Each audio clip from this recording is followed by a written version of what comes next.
Language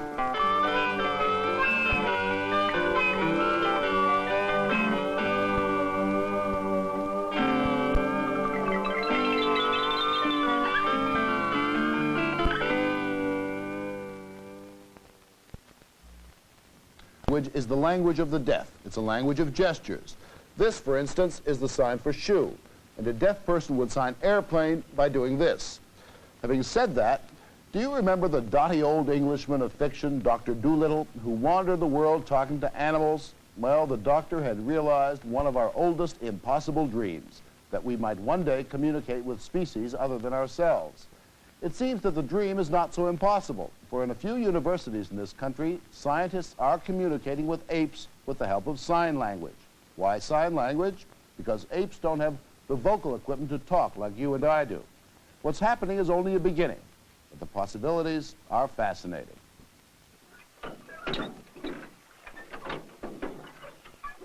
One of the people who talks to apes is Dr. Roger Fouts, who's been leading a real-life Dr. Dolittle existence for the last 10 years. Fouts teaches psychology at Oklahoma University, and when he's not in the more traditional classroom, he's at another kind of classroom, at the Institute for Primate Studies, an enclave a few miles from campus, where a colony of chimpanzees are learning sign language. Okay, get out. Grab the boat. Get the boat.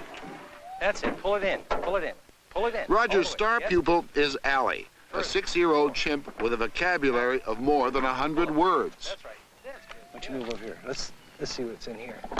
What's that? Telephone. That's right. It's a telephone. Mm-hmm.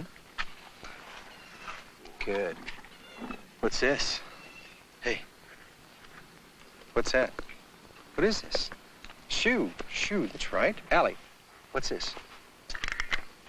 That's right. Radio. Mm-hmm. Radio. What's this, Al? Airplane. That's right. It's an airplane. That's right. Okay. More what? More feed? More feed, Allie? Who? Roger, feed Allie. Okay. This drill session is standard stuff for Dr. Fouts. Yeah. The real excitement comes when chimps indicate they can do more than memorize and repeat various signs. I think that notion of inventing, creating a sign, is very strong evidence that the chimpanzee realizes the symbolic nature of this communication and that they can coin a word, so to speak, or coin a sign. For example, we did a study with Lucy and showing her various fruits and vegetables. And in this study, we presented her with a radish. Now, the first 3 days she called it a food. Obviously, it was something you eat. She had minimal experience with it. And then on the 4th day, she picked it up, took a bite out of it, and then spit it out. It was a very old radish at that time. And proceeded to call it a cry-hurt food, and continued to use cry and hurt to describe it for the next 8 days of data collection. Watermelon was another nice example. I refer to it as a watermelon. Lucy had neither of those two signs in her vocabulary. She called it a candy drink, or a drink fruit. Go, me go. Where? Hey, do you want to go in? Yeah, okay. The chimpanzee with Roger is Washoe, an 11-year-old female. In 1966, she became the first non-human primate to learn sign language. Roger is Washoe's oldest human friend. And as old friends sometimes do, she loses her temper, and she uses some unladylike language. Well, I wouldn't call it swearing. Swearing technically is using the name of God or the Lord in vain. I'd say she insults people. She'd mainly use dirty to refer to feces and soiled items like dirty clothes and so on. And since then, she's used it to refer to me. When she's on the island, she might say, "Come out me, please, please, Roger, out, Washoe," and so on. I'm saying, "I'm sorry, you've got to stay there." She'd walk away signing, "Dirty Roger, Dirty Roger." You want to go in your cage? Hey, go in your cage. Out. Do you want in? In? Okay. That if you don't understand another species, how are you ever going to understand our own? And you've got to know about those other beings if you're going to find out what we're about. But a lot of people in the past have got so enthralled with the human species that they haven't taken the time to see if other critters are doing similar things. You want to tickle? Huh? Go ahead.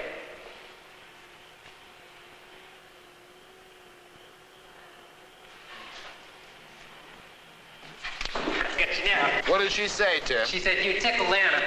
This chimpanzee is named Lana. and her home is this glass room at the Yerkes Primate Center in Atlanta, Georgia. Lana doesn't sign, she uses a computer to communicate. On a conversation board are more than 100 symbols, lexicograms they're called, each representing a different word. When Lana wants something, she taps out the sentence, lexigram by lexigram.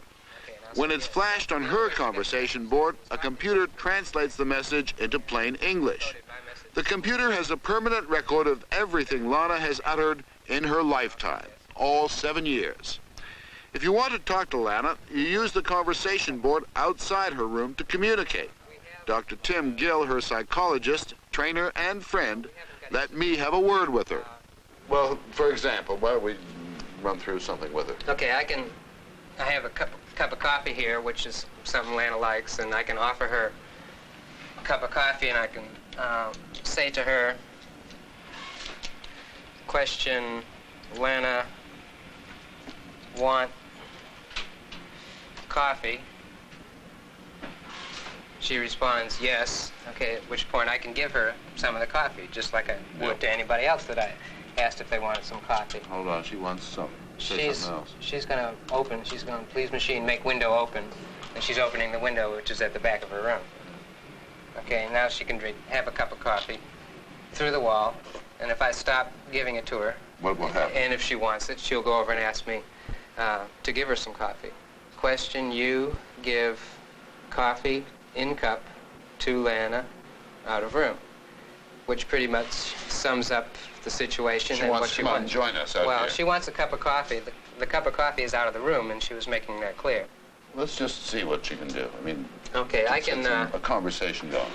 I can say, question, what color of this? And she responds, color of this, which is yellow, which was, she added an improper thing, and I'll say, no, which is. She go, color of this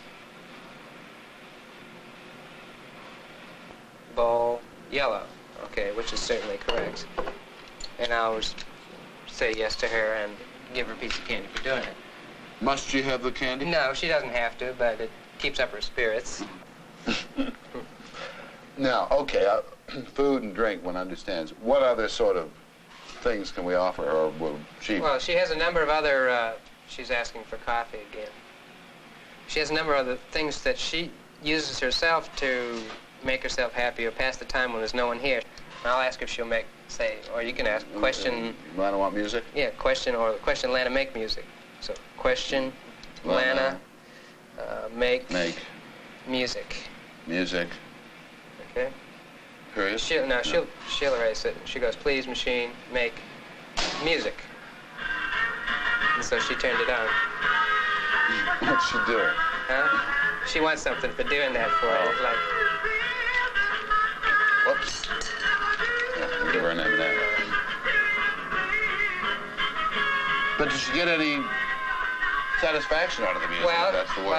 when we're here during the day, I would assume that she's doing it to get us to give her an M&M. But however, when she does it at night, there's no one here to give her anything, and she does them by herself, seemingly just to have some company. Now, I don't really know. I can't ask her that. Dr. Dwayne Rumbaugh is in charge of the Yerkes Language Laboratory.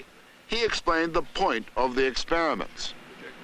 Language is a distinctive characteristic of man in that man and man alone learns language as he grows up with apparent spontaneity. He learns it very readily. It's a very powerful means of communication, and it's important that we understand it. It's also important that we understand it to the end of trying to enhance language skills in children who are mentally retarded and in people who are otherwise brain damaged. Who's in the picture? At the Georgia Retardation Center, this severely brain-damaged 16-year-old girl is talking by using the same conversation board developed for the Lana project. A year ago, the girl was unable to communicate even her simplest wishes. Now she can. And what's more, she's begun to speak and to understand a few words, all of which was thought to be impossible. Very good. Look at what you said. Karen, Kathy, play outside. That was really nice. To the degree that we do succeed in teaching chimps language, we have learned things which can be translated to children and other brain-damaged people. But in addition, it does avail to us in the long term, perhaps, a better understanding as to how the chimpanzee perceives the world, social and otherwise. The thought has come to us that it would be very, very beautiful and interesting if someday a chimpanzee, a language-trained chimp, could go to the field with an investigator to help with some of the nuances of interpretation, to report things that might otherwise not be accessible. But I assure you we're a long way from being able to do that. You mean my job is still safe? Your job is still safe. We won't see a chimp on 60 Minutes as an anchorman. Dr. Rumbaugh said nothing about an anchor woman. This anchor woman, a female gorilla named Coco. Coco is the protege of Penny Patterson, a psychologist at Stanford University who's been researching the evolution of intelligence. Coco has been with her since 1972, when she was barely a year old. Penny has taught Coco 350 words in sign language, and she's taught her to communicate with people who do not understand sign language. Coco, what do you see? Can you tell me? This typewriter is actually a computer that translates the keys hit by Coco into voiced language. So now, any fool can talk to her. Want this? Apple, yes. Let's say it in English. What? Good, I didn't hear anything. Eat orange, apple, apple, apple. You want to eat your orange and your, yes, and she signs red. The apple is red. Yes, do you want a red apple? Okay, and you will get it. The orange and the apple, which? I got both. Can you type in English which? Orange, orange. Come, gimme, come, gimme. Okay! Coco signs good orange after she speaks that. Look, after seeing this film, everyone watching will say, interesting, but why? Why bother? They have value, intrinsic value, the same as I would attribute to myself or you. And I feel that studying them, we can understand another mind. It's as though we can look into a different consciousness. We don't have to wait for the extraterrestrials to arrive. We've got something right here we can look at. It's a kind of close encounter of the first kind. That's in a sense what it is. I feel that I'm privileged to know Coco as I do through language. That she's telling me, and maybe will tell me in the future, very important things about another form of life. It's a mirror, yes. And what is this? I mean, who do you see? You see, right. And you see lips. Yours?